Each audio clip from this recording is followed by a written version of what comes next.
know, guys, a lot of you pick on me sometimes because my videos take a while to come out, but I have a perfect example of why that happens sometimes right now. So as I've been saying in the past couple videos, I have a really cool fog light conversion video kind of thing coming soon that a lot of you guys have been asking me about. Really fun video, and I've just been waiting for the stuff to come, and then we're gonna go ahead and start filming it. Today, I get this in the mail.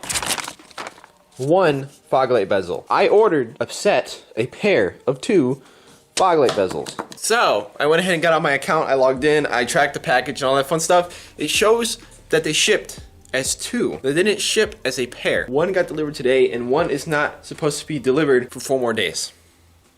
Why? Disorganization at its finest. So there you go, guys. That's why videos sometimes take a while to come out. You're a small YouTuber. I'm small. I'm still starting out, even though I've been doing this for like 4 years at least. I'm still learning, and I don't have, you know, tons of sponsors, tons of shops that work with me that have connections and all that kind of stuff. I'm solo. I do everything by myself, and this kind of stuff happens when you're a normal person. You guys know, if you're any sort of normal person that just works on your car in your spare time, you know the struggle. That's why it takes forever sometimes. Now that that rant is out of the way, it's time to get started on today's video. We got some exciting stuff coming today. We're going to be working on the PT-GT, which is what I have been most excited for, and I know you guys have been as well. Before we get started on that though, that's not supposed to be like that. Yeah, that's definitely not supposed to be like that. That is really, really crusty. The muffler's not too bad. It's pretty bad though, but these are new mufflers too. Actually, I remember when my dad had them put on. So that kind of sucks, man. The rust just ate away at them. I had a spare piece of pipe too that I figured would fit over it, and I was gonna try to tack weld it for the beginning of this video, but I don't think I'm gonna be able to do that. So, our temporary solution is going to be these amazing little metal zip tie things. Got 2 of these fancy little things linked together.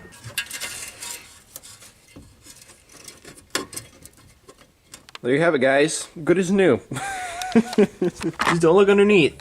At least that kept it from hanging back there, and we'll have to redo that or do something about that at some point soon. But the main thing is this car runs and drives very well right now. Very soon, hopefully in the next couple days, I'm going to be coming out with a really cool little detailing video, and one of the things we're going to be doing is detailing the paint on this car, doing like a little bit of a compound and a full polish and everything to get it looking good again, because the paint does look pretty bad. There's a lot of contaminants embedded in it. Went a long time without being washed, like over winter and stuff, especially like this trunk. I don't know if you can see it in this light. There's a lot of like squirrel mark kind of scratches and just bad stuff all over it. So I'm going to use that as practice with polishing and detailing. Hopefully I'm going to be getting a dual action buffer of some sort in the next few days, so we can start polishing and doing that kind of stuff more, and I can practice more, because detailing is something I love to do. It's one of my favorite car related things to do. So you guys are going to want to be sure to look forward to that. If you haven't already, of course, hit the subscribe button and turn on the notifications right next to the subscribe button so that you know whenever this stuff happens. But enough of that. Today we have some important stuff to do. We're back at it working on the PT-GT's turbo. I have had this thing in hiding so that nothing happens to my impellers, or the fins. I keep calling it the impeller, but I don't think that's the proper term for it. I don't want anything to happen, anything to hit these and bend fins on the exhaust side. And that's the first thing we're going to do today as well, is we are going to go ahead and try to figure out something we could put over this so that we can protect those fins while we clean up the turbo. I know some of you guys are picking at me because I said, like, don't touch anything to the fins, but then I went ahead and kept going like this and kind of spinning them. It's okay to gently spin them, but what I was referring to is like specifically pulling it out of the car, but just in general, you don't want to accidentally knock the fins up against anything like the exhaust or the turbo housing or any lines or anything. You don't want to do that, because if you bend a fin, you're pretty much screwed. There's something to be really careful of, but obviously I can gently spin it. I mean, come on, guys. So to answer some of the questions that I keep getting, and I answered some of them in the last video and people still don't seem to understand, but yes, I am keeping this turbo. We are going to be putting this exact turbo back in the car. If you didn't see the last video, link is in the corner right now.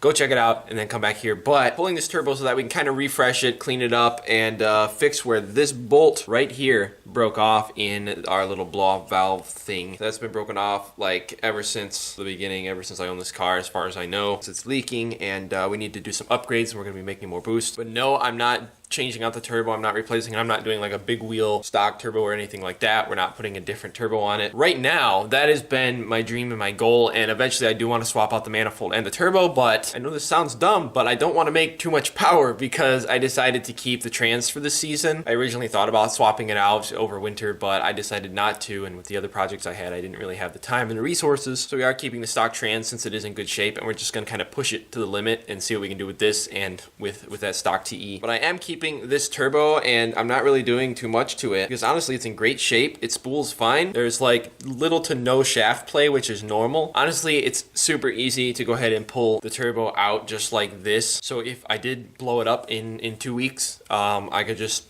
throw a new one in. But again, eventually I want to do a whole different manifold, a whole different turbo, whole different setup, and you know, we're just taking this one step at a time. So you guys are coming along for the journey. Stick around, and you're gonna see some crazy stuff happen to this car for sure. I went ahead and removed the little banjo bolt that held coolant outlet on, and here is my little temporary cover solution. It fits literally like a glove. I'm just gonna have to notch ever so slightly for this fill and put this over, and what I'm gonna attempt to do is use like a worm drive clamp just to snug it down a little bit and make sure it stays on. Couple snips later. She fits like a glove. That's awesome. Actually, this works just fine. I didn't have a worm drive clamp that fit, but I got a zip tie on here and tightened it with the pliers nice and tight. That cup is not going anywhere.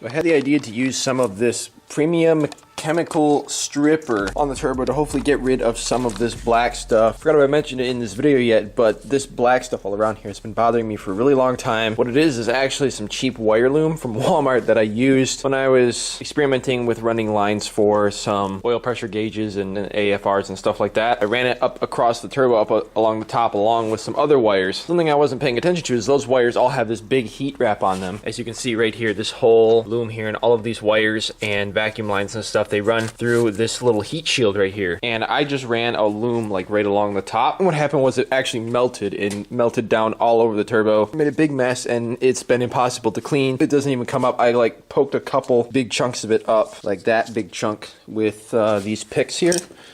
But there's nothing I can really do to get them off. I thought about hitting everything with a wire brush, but I decided to hold back on that. I have this little brass brush here that I'm going to go ahead and try to clean it up with. Really get in there and help clean up some of this stuff. We'll see how that works, but that's the biggest thing, and then we can go ahead and get this thing really polished up and like shining. I really want it to pop down in there better when we put it back in, and that's one of the main reasons I pulled it out, was so that we really polish this up and make it look good. So let's hope this works good. Oh yeah, it's coming off now.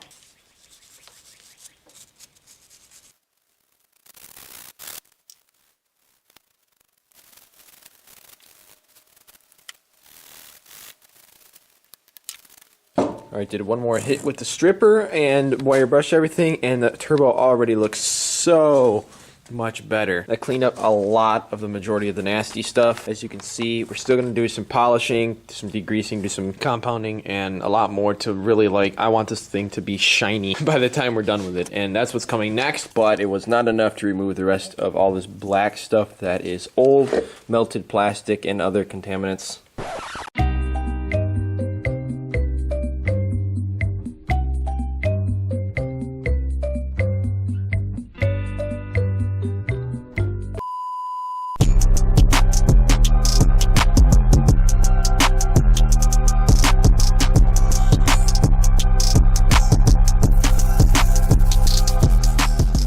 And while I wait for that to go ahead and soak, I am going to hit these parts here now that they're dry with the wire brush on my little baby Impact. Clean them up a little bit, maybe use a little sandpaper, and we'll go ahead and just spray them with some good high heat stuff.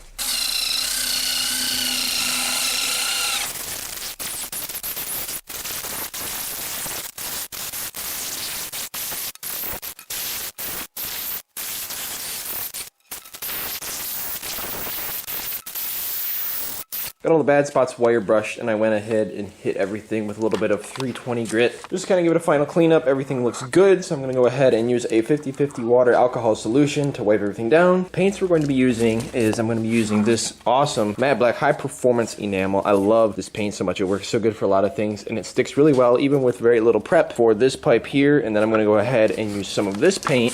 Even though it's not technically that matte engine paint that people use on headers and stuff, it's a grill paint and it's resistant up to 1200 Fahrenheit. No reason why it shouldn't work just fine on our heat shield. Basically the same stuff. I would use the other stuff that's specifically for engines, but I ran out, and I'm sure this is gonna do just fine. Just gonna carefully shoot a couple coats on these things, and we should be good to go.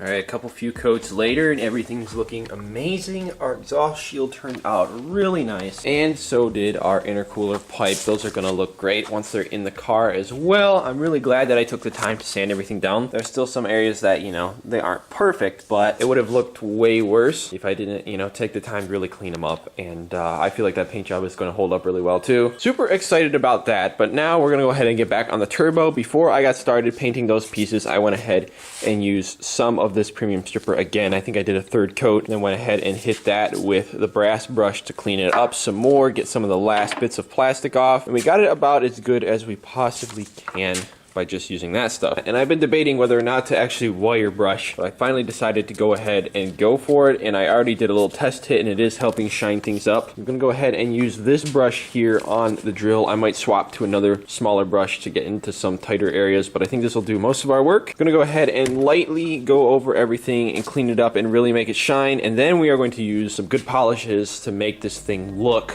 brand new and really shine.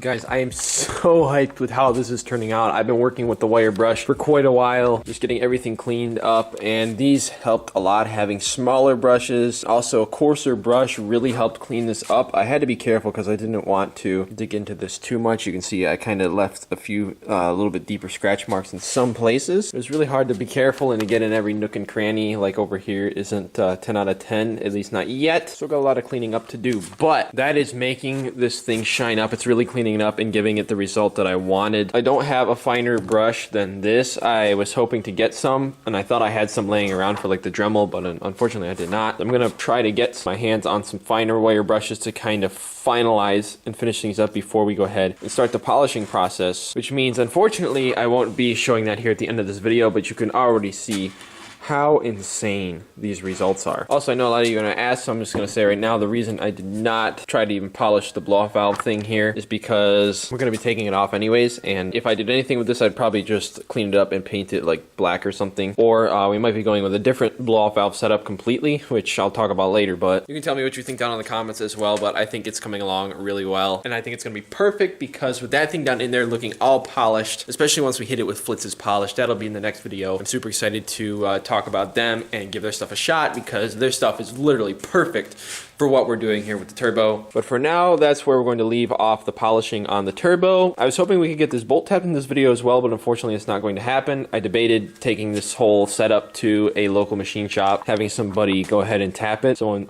that's professional, but I think we're actually going to end up doing it here in this shop, which is cool because then I can document the process, and probably going to get some assistance on it because I'm a little bit nervous about tapping that. I suppose worst scenario, you could ghetto it and put a bolt on the other end. We'll see. We'll see. That's to come soon, but this is kind of part one of the turbo refresh, I guess. But hey, guess what? So it's only been another day, and I got not only the other fog light bezel in the mail, but I got a third fog light bezel in the mail.